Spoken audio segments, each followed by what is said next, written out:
नाही, मुळात असं आहे की कुठली बैठक वगैरे काही नव्हती. आम्ही सन्माननीय नेते बाळा अंगावकर साहेब, सरदेसाई साहेब, आम्ही सन्माननीय उपमुख्यमंत्री देवेंद्र फडणवीस साहेब यांची फक्त सदिच्छा भेट घ्यायला गेलो होतो.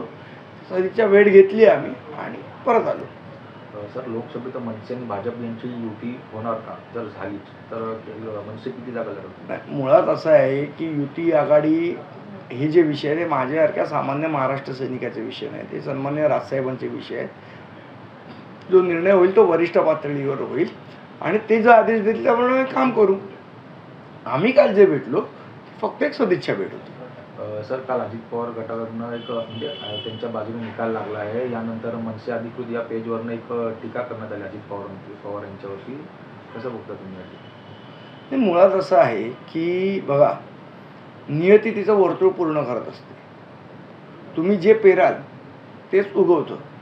जे राष्ट्रवादीनेच पेरलंय तेच राष्ट्रवादीमध्ये उगवतंय. सर, शेवटचा प्रश्न करतो. रश्मी ठाकरे यांच्यानंतर आता शर्मिला ठाकरे देखील राजकारणात सक्रिय झाल्याचं पाहायला मिळत आहे. नाही, असं काही नाही.